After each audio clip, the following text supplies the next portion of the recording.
Hello and welcome back to Barefoot Preacher. It has been a few weeks since I've had an episode in this, and as I've said in my trucking videos in between, it's just been really busy. And today I was wondering if this was going to happen too.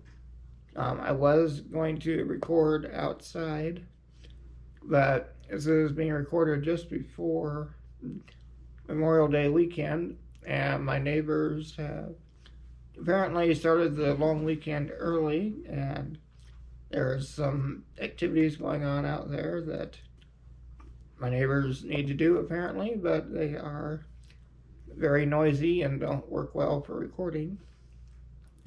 And we live in a fallen world that includes things like algae on fish tanks, and right now there's plenty of it in my aquarium, which isn't real good for recording either.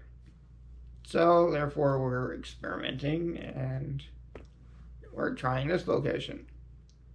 So hopefully it works, and if not, you can comment below. But we're nearing the end of this mini-series on looking at world religions. And today we're going to look at atheism. Now, as soon as I say that, there will be people that say, well, atheism is not a religion. Well, that's part of what we're going to look at. And I'm also partly going to look at agnosticism as well, which is kind of related. So, atheism first says that there is no God and that all that there is are natural things, and that's it. There's no supernatural whatsoever. Agnosticism says that there is an all-supreme power that maybe created things, but like a watchmaker, they put things in motion and that's it. Just let it run from there. So let's look a little bit further and answer some questions first. So first question is, well, what is a religion, or what defines it? And I looked at a couple different sources, but on the dictionary on my Apple computer, the second definition of religion says that it is a particular system of faith and worship.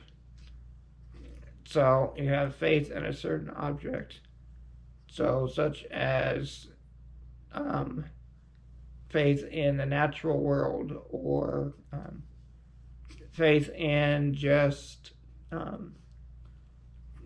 the physical realm, or things that are tangible that we can touch and feel. And the third definition from, again, my computer says that it is a pursuit or interest to which someone ascribes supreme importance.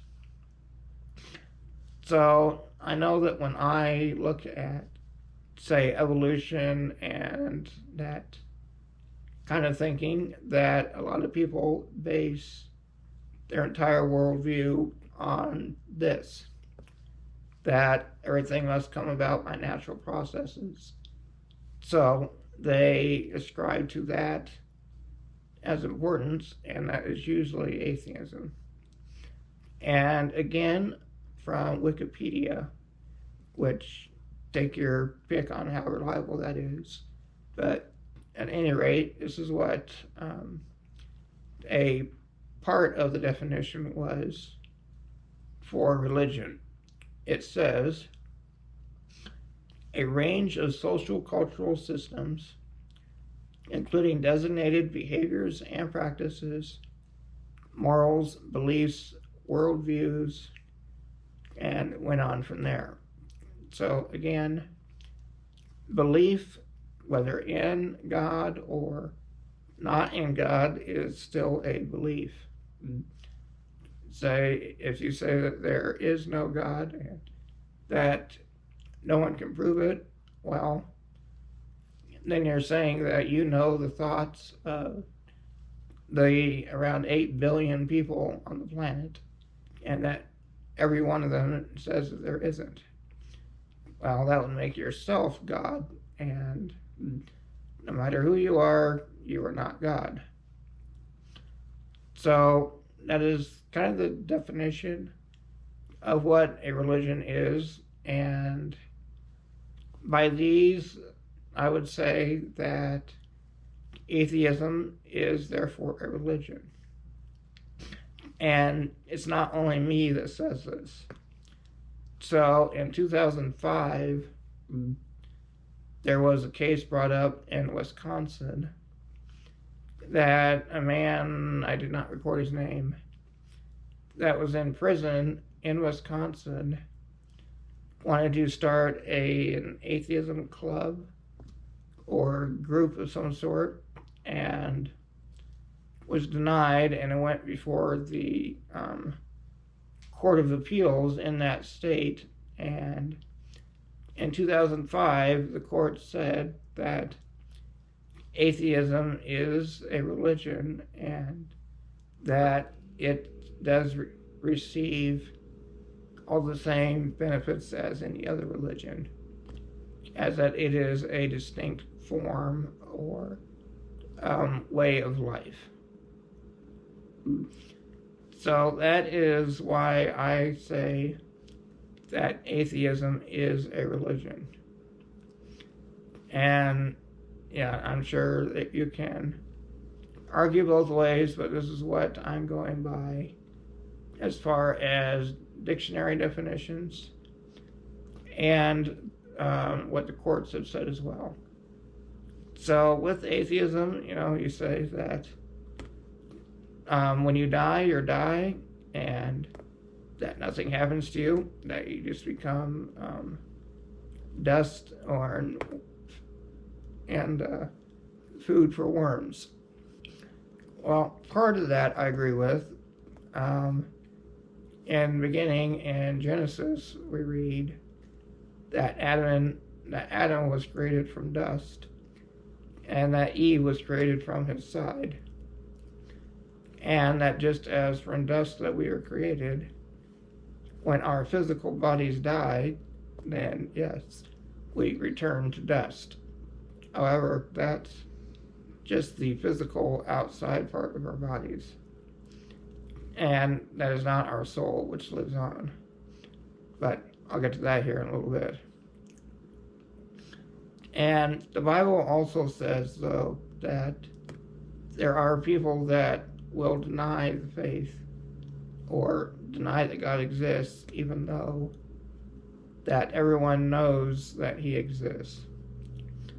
So I'm going to read a few verses here from Romans 1, starting at verse 18 and going through verse 23.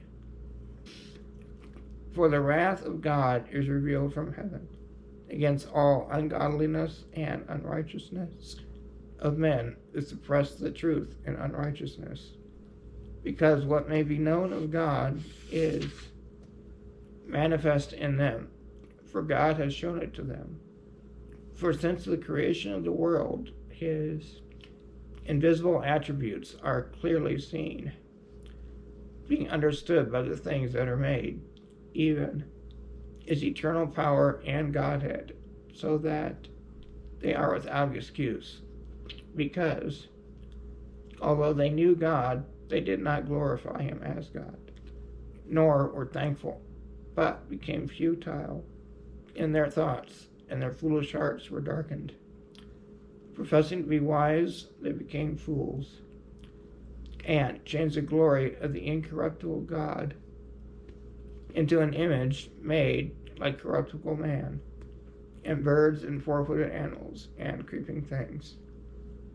So that is where we'll end the reading for now. But as we read here in the first verse, in 18 and 19, 19 here. because what may be known of God is manifest in them, for God has shown it to them.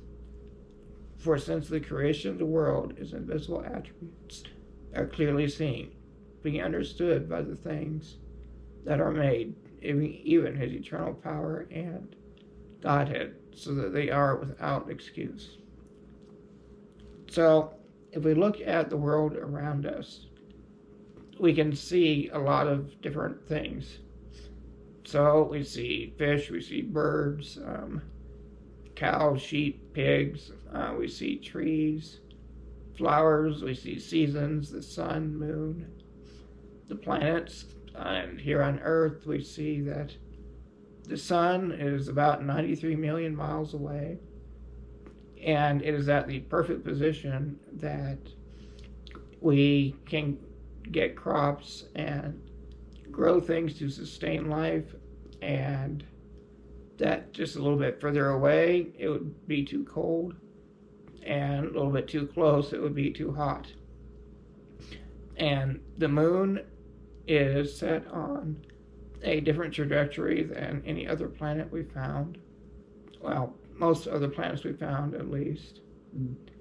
That it is the perfect size, that it is a quarter of the size of the sun, but it is also 4 times closer to Earth. So that when we see a lunar eclipse, it works, that it just about blocks out the sun and makes for a spectacular scene. Well, so far that we know of, no other planet does this, and shows that, this planet was not just made by random chance, that there just happened to be a bang in the past, and that we don't know what it came from or how it got there, but that life was designed. And as we see here, that when we look in creation, we can kind of see this. That if everything came out by stepwise fashion, little by little, then really everything we see today would not work.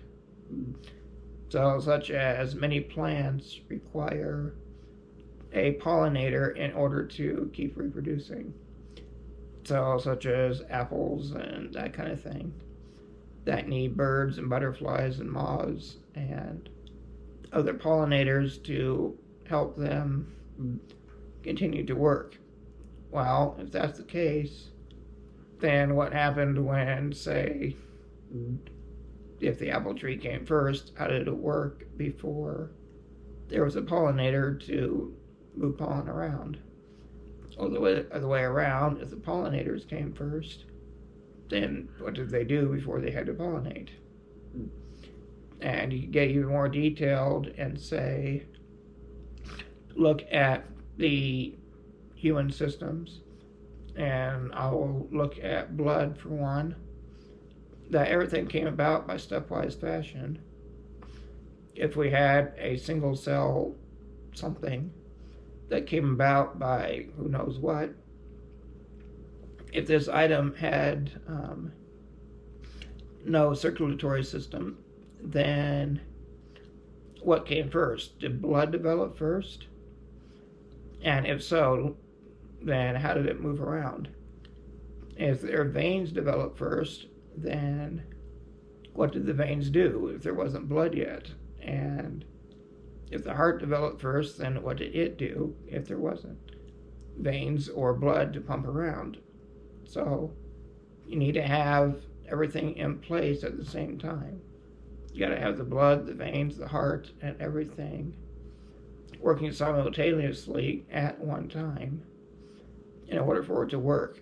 And in the same way, you have to have lungs in order for oxygen to be put around, and everything else in the human body, as well as many other animals that are around. So seeing this, there are a lot of people, as I said, that are agnostics, that believe there was some kind of creator that made everything but then has forgotten about us. and doesn't really pay any attention. Well, looking back at the Ten Commandments, that is violating the first and second command of making a God in our own image. And then that is what we worship.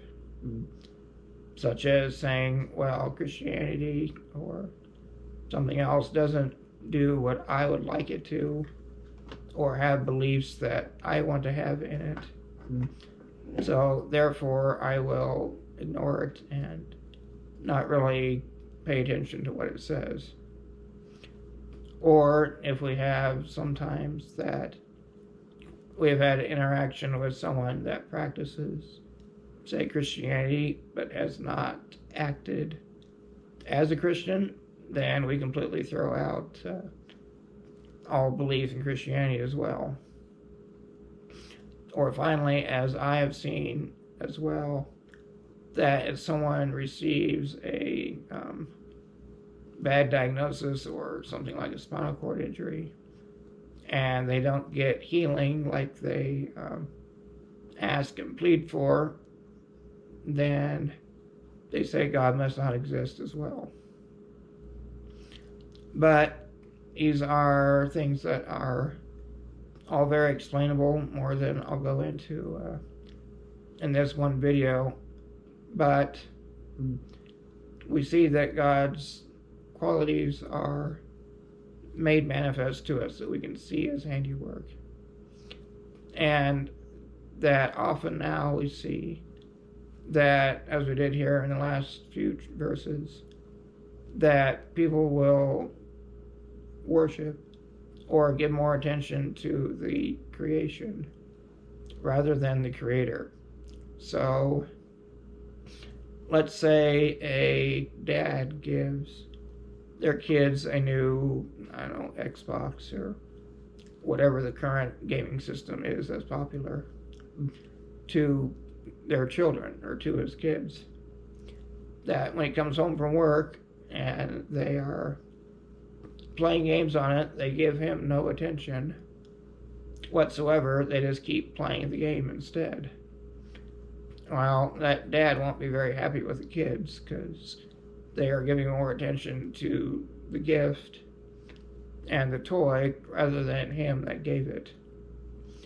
And this is what we do often with God, that we give more attention to, say, trees than to the God who gave us life for these. And in some ways, I can see that that climate change and this kind of catastrophism is part of a religion of that sort. But we need to be careful to not do this and worship God instead. And sometimes people say atheism is being neutral, that they are not appealing to a certain God or not. But we need to remember that in Luke 11, verse 23, and elsewhere, Jesus said that he who is not with me is against me, and he who does not gather with me scatters. So when schools got rid of prayer and the Bible, they did not become neutral. They only replaced Christianity with the religion of atheism instead. So if this is something that you adhere to, I would plead with you to, again, please look at the Bible and what God has said. And we give thanks and awe for everything that he has created, and we can see that God's handiwork is all around us. And studying science is studying what God has done and is part of what we should be doing. However, we also need to remember to come to him in humble recognition that we've not lived up to his standards in the Ten Commandments, and that we need to come to Jesus alone for forgiveness. And then if we repent of our sins truly and trust in God alone, we can look forward to the new heavens and the new earth, which will have no more disease, pain, or death. That, as we read elsewhere, the wolf will lie down with the lamb, and that there will be no death and destruction, and everything will be restored as it once was. So that is my thoughts on atheism, agnosticism, that why they are religion, and again, I plead that while there is still time, that you come to them. As we have just celebrated this Memorial Day weekend in the U.S., we need to remember that we never know when our time will come. That every 24 hours around the world, over 150,000 people die, and we don't know when our time is going to be. And speaking of time, probably not much of you are still watching at this point, but if you are, I ask that you please comment below. And as always, I thank you very much for watching, and I will see you again next time on Barefoot Preacher. Bye for now.